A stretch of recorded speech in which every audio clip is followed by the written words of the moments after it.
direction, towards endless growth and profit accumulation. This single-minded pursuit has delivered prosperity for some, but it has come at a staggering cost to many others and to the living world we all depend upon. We have created jobs that are precarious, low-paying, and often destructive, leaving communities hollowed out and ecosystems on the brink of collapse. It is time to fundamentally rethink our approach. We need to build jobs that last, not just for a few years, but for generations. This means creating work that is regenerative, distributive by design, work that helps us thrive within the means of our planet. Sustainable job creation is not about tweaking the old broken system. It is about building a new one. It means creating livelihoods that are meaningful, secure, and contribute to the health of our communities and our planet. The core of this new vision is the concept of the triple bottom line, a framework that forces us to look beyond mere financial returns. The first pillar of this new economic paradigm is people. In our current system, labor is often treated as a mere input, a cost to be minimized. A regenerative approach, however, sees human well-being as a primary goal of economic activity. This means creating jobs that provide fair wages, safe working conditions, a sense of dignity and purpose. It means fostering workplaces that are inclusive, offering opportunities to those historically marginalized. A focus on people also extends beyond the workplace, considering health, education, and the social fabric of the wider community. It asks, does our work empower individuals? Does it strengthen social bonds? The second essential pillar is the planet. A sustainable job creation model operates within the planet's boundaries, seeking to protect and restore our natural ecosystems. This involves minimizing pollution, reducing carbon emissions, conserving water, protecting biodiversity. The final pillar is profit, but profit redefined. In a triple bottom line framework, profit is a means to an end, the engine to be sustainable, innovate, and scale positive impact. Bringing these three pillars together is where the magic happens. A job is truly sustainable only when it operates in the sweet spot where the needs of people, the health of the planet, and financial viability overlap. This is the space of regenerative enterprise. A business's success is measured not just by its bank balance, but by its contribution to a thriving society and a healthy biosphere. This integrated approach moves us beyond simple corporate social responsibility, which often just papers over the cracks, and toward a fundamentally new way of doing business. Healthy financial returns are necessary for an enterprise to survive and thrive, pay its workers fairly, and invest in cleaner technologies. Profitability ensures longevity, pursued in service of the social and ecological mission. It is about creating financial value by generating social and environmental value. When these align, jobs become resilient by design. The transition to a low-carbon, ecologically sound economy represents one of the greatest job creation opportunities of the 21st century. Green industries produce goods and services that protect and restore the environment. Renewable energy generation, solar power, wind power, retrofitting buildings for energy efficiency, sustainable agriculture, forest management, and water systems management, foundations of a resilient, labor-intensive economy. For the planet, green jobs reduce greenhouse gases, cut pollution, conserve resources, restore ecosystems. For people, they create stable, well-paying, local jobs and anchor value in communities. They require new skills, opening pathways for workforce development. Financially, profit potential is immense. Regulations tighten, demand soars. Efficiency cuts costs. Innovation opens markets. Investing in green infrastructure yields public health gains, lower energy bills, and regional competitiveness, smart economics in a climate-changed world. Steps communities can take. First, run a local resource assessment. Strong sun, consistent wind, need for agricultural restoration. Second, set up targeted training programs with local colleges, solar installation and sustainable farming techniques. Third, use policy levers, tax incentives, green procurement standards. Finally, foster local supply chains so benefits stay in the community and build a self-sustaining green economy. Our current model is dangerously linear: take, make, dispose. The circular economy designs out waste, keeps materials in use, regenerates nature. It is a job creation engine.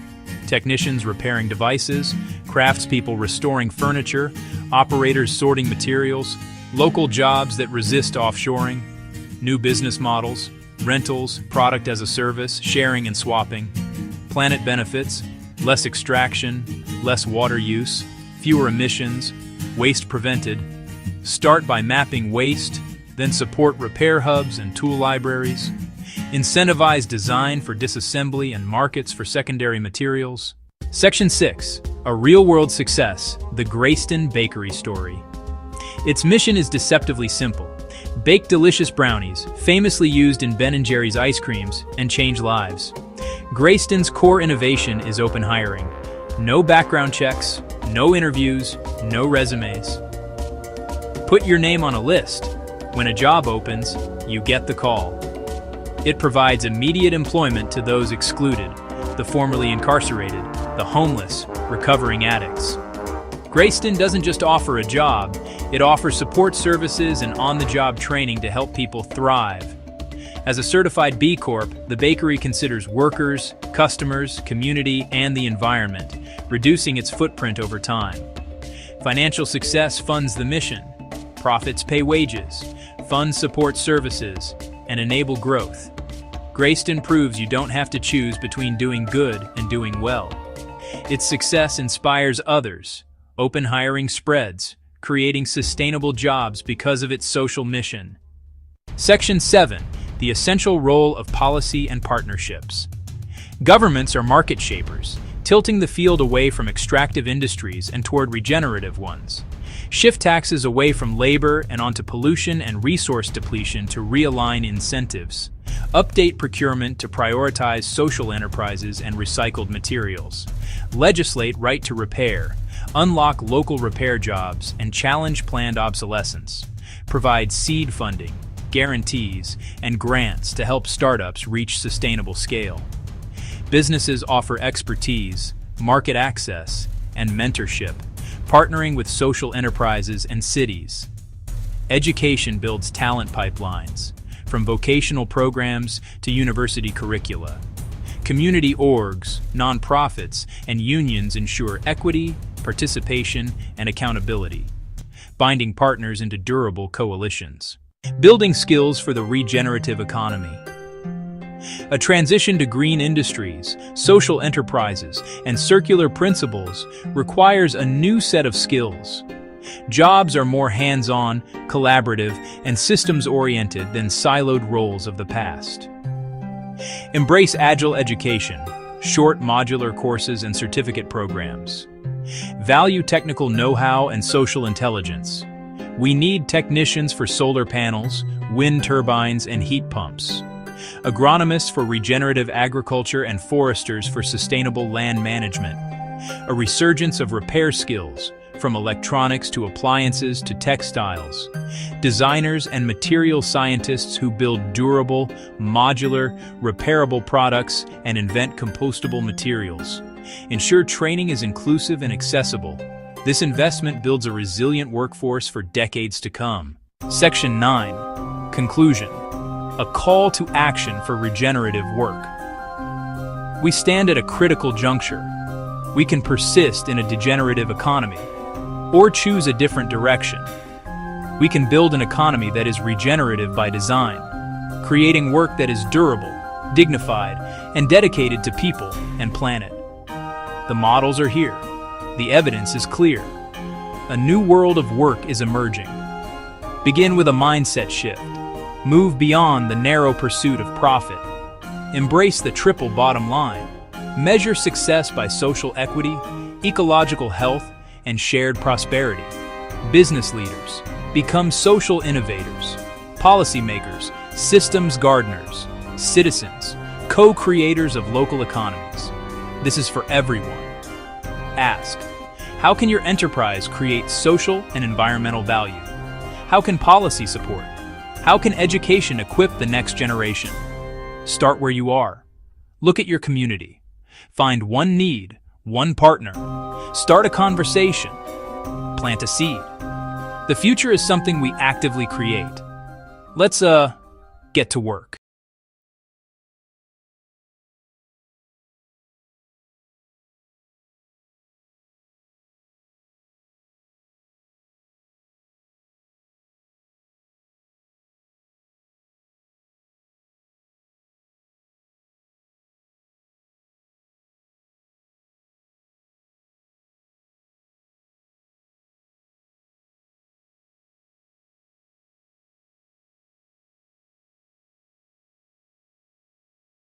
Today is October 20th, 2025. As we look around our world, we see a tapestry woven with threads of both incredible progress and immense challenge. Some people wake up each morning without access to clean water to drink. Others live in communities where reliable electricity is a distant dream, plunging their homes into darkness when the sun sets. Millions of children lack the basic education that could unlock their potential. These are not just headlines we read about, they are the daily, lived realities for so many. These problems can feel vast, overwhelming, and deeply entrenched, leaving many of us to wonder if real, lasting change is even possible. It is a heavy weight to carry. Yet, within this landscape of need, a powerful and hopeful movement is quietly taking root and growing stronger every day. It is a movement driven by a different kind of leader, one who sees these profound challenges not as insurmountable barriers, but as invitations to innovate and to serve. A social entrepreneur is a person who looks at a social problem and applies the focused determination and creative thinking of a business leader to solve it. They are not content with simply pointing out what is broken. They roll up their sleeves and dedicate themselves to building solutions that are practical, dignified, and designed to last for the long haul. At its core, social entrepreneurship is about refusing to accept the world as it is and daring to imagine the world as it could be. It is the fusion of a compassionate heart with a pragmatic mind. It uses the tools of the marketplace, things like creating products, offering services, and building sustainable financial models. It is a fundamental shift in perspective. Instead of seeing the poor as passive recipients of charity, social entrepreneurs see them as customers, as partners, and as the very agents of their own transformation. This is not about handouts. It is about offering a hand up. This essay is a simple guide, a 10-minute masterclass, to help you understand this powerful idea. We will explore the essential ingredients that make a social enterprise work. We will walk through a clear story to see how these ideas come to life in the real world. We will lay out the practical steps you can take to begin your own journey, even if you start very small. The goal is to demystify this work and to show you that you too have the power to be a force for good. Every great journey begins with a clear destination. And for a social entrepreneur, that destination is the social mission. This is the North Star of the entire enterprise. It is a simple, powerful statement that declares the specific social or environmental problem you are committed to solving. This mission is not a vague wish for a better world. It is a focused and unwavering commitment to a particular outcome. It could be as direct as to ensure every child in this district has access to life-saving vaccines, or to eliminate plastic waste from our local river system, or to provide affordable, clean energy to off-grid rural families. A strong social mission is the engine that drives every decision. The clarity of this mission is absolutely critical. It acts as a filter, helping you decide what to do and, just as importantly, what not to do. When you are faced with a dozen opportunities or 100 distractions, you can always return to your core question. Does this action directly serve our mission? A clear mission also becomes a rallying cry. It is the story you tell to attract partners, to inspire team members, to gain the trust of the community you serve, and to persuade funders that your work matters. This understanding doesn't come from reading reports in a distant office. It comes from listening. It comes from spending time with the people who are most affected by the problem, hearing their stories, and seeing the world through their eyes. The most powerful social missions are not imposed from the outside. They are co-created with the community. For instance, if your mission is to improve farmer incomes, you must first understand the farmer's world. What are their biggest challenges? Is it access to good seeds? Is it a lack of knowledge about modern farming techniques? Is it the inability to get their crops to market without losing most of their profit to middlemen? Your mission must target the true root of the problem. A mission like to connect smallholder farmers directly to buyers, ensuring they receive a fair price for their produce, is specific, actionable, and addresses a core issue. It becomes the unwavering heart of every single thing you do. Having a noble mission is essential, but it is not enough. The world is filled with good intentions. Social entrepreneurship moves from intention to impact through the power of innovation. Innovation, in this context, does not necessarily mean inventing a brand new high-tech gadget from scratch. More often, it means finding a new way to solve an old problem. It is about being creative. It is about being resourceful. It is about being willing to challenge the status quo. It might involve a new product. It might involve a different kind of service. It might involve a clever business model that turns conventional wisdom on its head. It is the how that follows the why of your mission. Consider the problem of poor sanitation in crowded urban slums. A traditional approach might be to build public toilets. These are often expensive.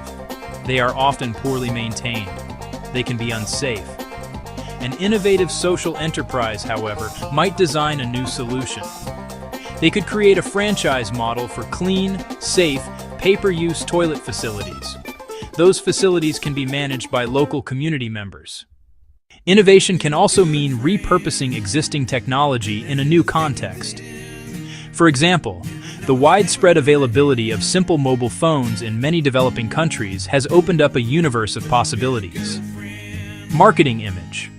Person holding a simple mobile phone, displaying a text message with agricultural advice. A social entrepreneur might create an SMS-based service that sends vital health information to expectant mothers in remote villages. Or they might build a simple app that provides farmers with real-time weather forecasts and market prices. The technology itself is not new, but its application to solve a specific social problem is a powerful innovation that can change lives on a massive scale. The key to successful innovation is to stay relentlessly focused on the user. The most brilliant idea is worthless if the people you are trying to help cannot or will not use it. This means your design process must be grounded in empathy. You must design with your users, not just for them. This involves creating prototypes. This involves testing them in the real world.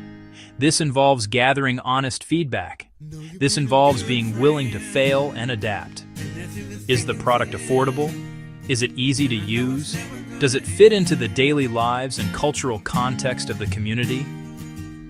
True innovation is a conversation, a dance between a creative idea and the practical reality of people's lives.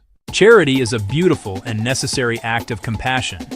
It can provide immediate relief in a crisis, feeding the hungry, sheltering the homeless. However, for solving long-term systemic problems, a model based purely on donations has its limits.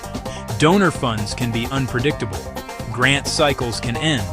A constant cycle of fundraising can divert precious time and energy away from the core mission. This is where the crucial concept of sustainability comes in. A social enterprise seeks to build a model that can stand on its own 2 feet. It aims to generate its own revenue to cover costs and continue its work indefinitely. Sustainability means designing a financial engine into the very core of your social model. It's challenging and creative. It requires you to think like a business person. The goal is not to maximize profit for shareholders, but to generate enough revenue to sustain and grow social impact. Revenue can come from many sources. Selling a product, low-cost water filters, affordable solar lamps, charging a fee for a service, small tuition for vocational training, modest fee for high-quality maternal health care. Imagine a social enterprise empowering women artisans in a rural area. A purely charitable approach, buy their crafts and give them away. A sustainable approach, create a brand, improve quality, sell in urban markets and sell online. Revenue pays artisans a fair and stable wage, buys raw materials, covers marketing and operations. Any surplus is reinvested into the mission. Train more artisans, expand into a new village. Financial sustainability instills discipline, efficiency, and effectiveness. Knowing you must earn your way makes you mindful of costs and pushes you to offer real value customers will pay for. That creates a powerful feedback loop. If people aren't buying your solar lamp, it might be too expensive or not durable enough. The market tells you what to fix.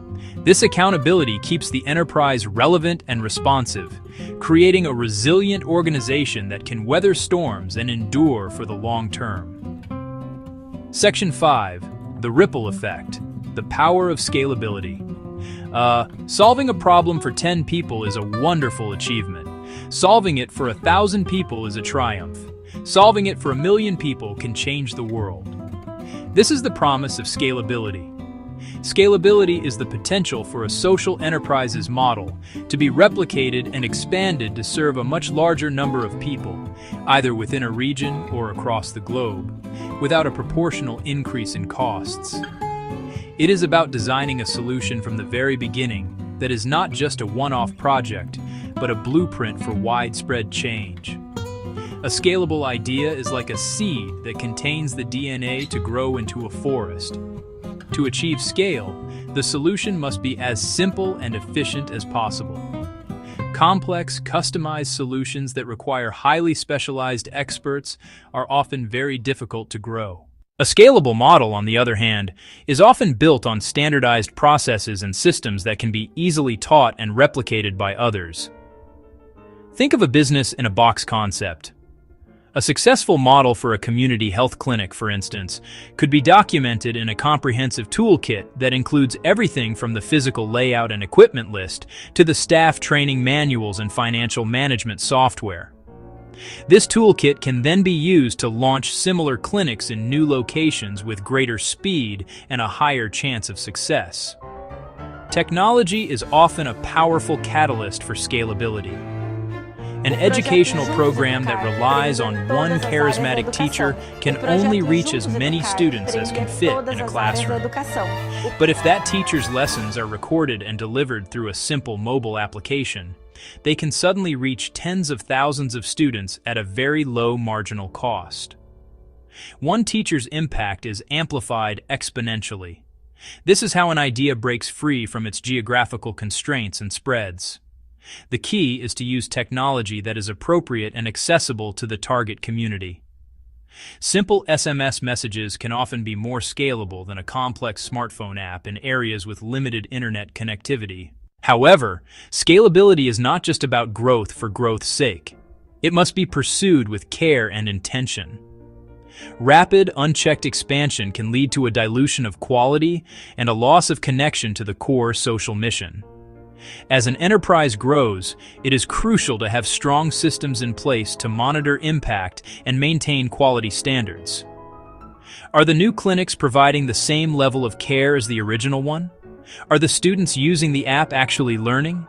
Scaling with integrity means building the infrastructure, the training programs, the quality control checks, the feedback mechanisms that ensures the soul of the enterprise is not lost as its body grows larger. Section 6. A story of change, from trash to treasure. Let us move from theory to a simple, concrete story to see how these four elements, mission, innovation, sustainability. Imagine a small coastal town where the local economy depends on fishing. Over the years, plastic waste has become a huge problem. Plastic bags, bottles, packaging. It clogs the streets and finds its way into the river and the ocean. The water has become polluted. The beaches are littered with trash. The fish, the very lifeblood of the community, are becoming scarce. The problem is visible. It is harming livelihoods and damaging the environment. A young woman who grew up in the town decides she cannot stand by. She decides to act. Her social mission becomes crystal clear: to clean the river and ocean of plastic waste, while creating economic opportunities for her community. It is a dual mission, linking environmental health with economic well-being. She does not want a one-time cleanup. She wants to build a system that stops the problem at its source and turns the waste into something of value. This mission becomes her guiding purpose, the reason she gets up every morning. Her innovation is not a new technology. It's about connecting old ideas in a new way. She learns a simple, low-tech process that can shred plastic waste by mixing it with sand. She works with a few unemployed young people, training them to collect, sort, and clean the plastic waste from the riverbanks. She secures a small loan to buy a basic shredding machine and a mold. They begin producing their first batch of plastic sand roof tiles. These tiles are cheaper and more durable than the traditional clay tiles. This is where sustainability comes into play. Local builders and homeowners, seeing they're affordable and high quality, begin to buy them. The project starts to earn revenue from tile sales. This income is not pocketed as profit. It is used to pay a fair wage to the plastic collectors and production workers. It covers operational costs and equipment maintenance. Soon, the enterprise covers all its own expenses without relying on donations. The work can continue and grow because it has a self-sustaining financial engine. The river gets cleaner, and people are earning a dignified living. Finally, she thinks about scalability. She carefully documents every step: how to organize the collection network, how to operate the machinery safely, how to ensure the quality of the tiles, and how to manage the finances. Section 7. Your first steps on the path of purpose. Reading these stories and ideas can be inspiring, but it can also feel intimidating. You might be thinking, I'm not a business expert. I don't have a big idea. Most social enterprises start small, born from a simple observation and a quiet determination to help. You do not need a fancy degree or a large bank account to begin. You just need to be willing to take the first step. Here is a simple, practical roadmap you can follow. First, find a problem you genuinely care about in your community. Watch children's literacy. Spend time at the local library or at a school, worried about food waste. Talk to restaurant owners. Talk to grocers. Understand the problem as a human experience, not a statistic. Second, define a clear, simple mission in one sentence. Avoid jargon. Avoid grand pronouncements. Make it concrete. Example: I want to ensure elderly people in my building have access to fresh groceries. Help children in my neighborhood with their math homework. Create a safe place for teenagers to gather after school. Write your mission down and put it somewhere visible. It will be your anchor. Third, run a tiny, low-cost experiment. Build the smallest possible version of your idea. Section 8. Navigating the inevitable challenges. Embarking on the path of social entrepreneurship is a deeply rewarding journey, but it is also one that is filled with obstacles. It is important to be realistic and to anticipate some of the hard parts you will likely encounter along the way. Expecting these challenges does not mean you will fail. It means you will be better prepared to navigate them with patience and resilience. One of the most common and immediate hurdles is, of course, money. Starting any new venture requires some resources, and at the beginning, funding can be very scarce. You may need to be incredibly resourceful, using your own savings, small grants, loans from local community foundations, microfinance institutions. Section 9. The quiet power of one-kind idea. In the end, after all the talk of business models, scalability, sustainability, social entrepreneurship comes down to something very simple and very human. It is about seeing a fellow human being in a state of struggle and believing you can be part of the solution. Channel your empathy into action. Choose hope over despair. Choose courage over cynicism. The world is full of complex, large-scale problems that can make us feel small and powerless. But stories of social entrepreneurs from every corner of the globe teach us, you do not need to be a famous leader or a wealthy philanthropist to make a difference.